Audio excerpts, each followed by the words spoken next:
Ça fait comme, vous savez, comme quand vous avez un rêve et que vous réveillez, vous vous souvenez pas complètement. C'était un véritable carnage. C'est une soirée que je préfère oublier.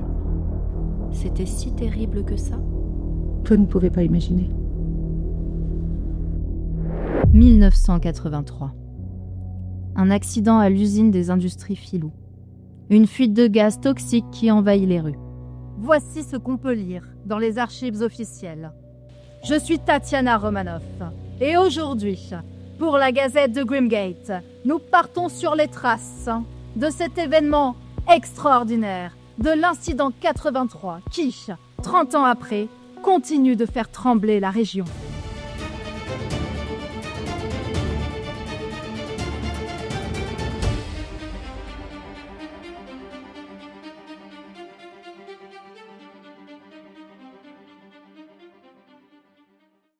Un gaz toxique et mortel s'est échappé dans les rues de Grimgate, laissant la population dans un état de danger imminent. Les autorités ont déclaré un périmètre de sécurité étendu et insistent sur le fait que toute tentative de se rendre dans la zone est extrêmement dangereuse.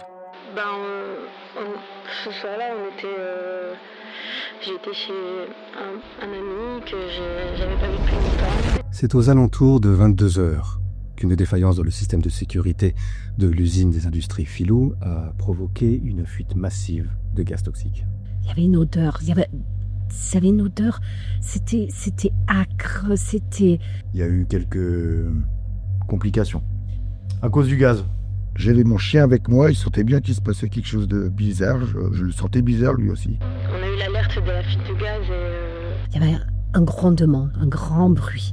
Des sirènes d'alarme ont retenti. Le nuage était déjà si dense que la visibilité avait été rendue nulle.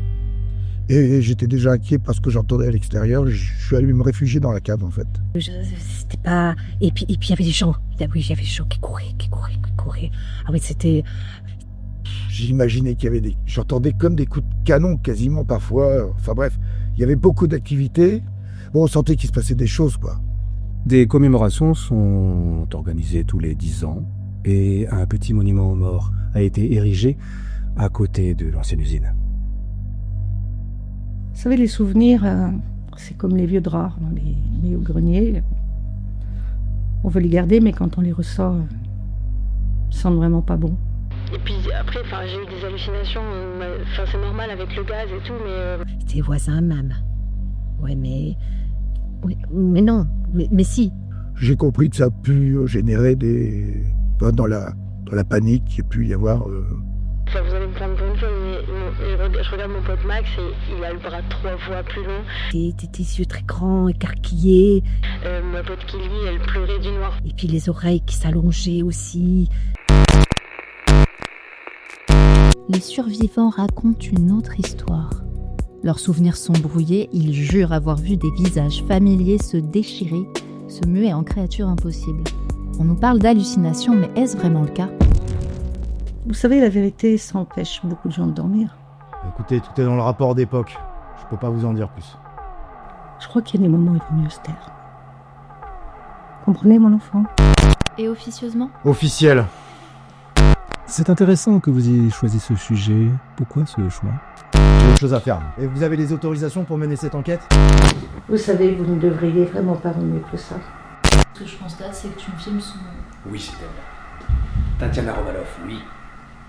Et bien sûr que oui, elle est en ville. Elle vient de sortir de mon bureau. On va faire quelque chose. Beaucoup ne se souviennent pas avoir respiré l'odeur du gaz, et certains pensent même qu'il est passé par infiltration. Bon. Éteignez la caméra, s'il vous plaît. Une fuite de gaz toxique a été causée par une défaillance du système de sécurité de l'usine, a laissé des séquelles irréversibles, comme par exemple des hallucinations, des crises psychotiques. C'était Tatiana Romanoff pour Grimgate, la Gazette de Grimgate.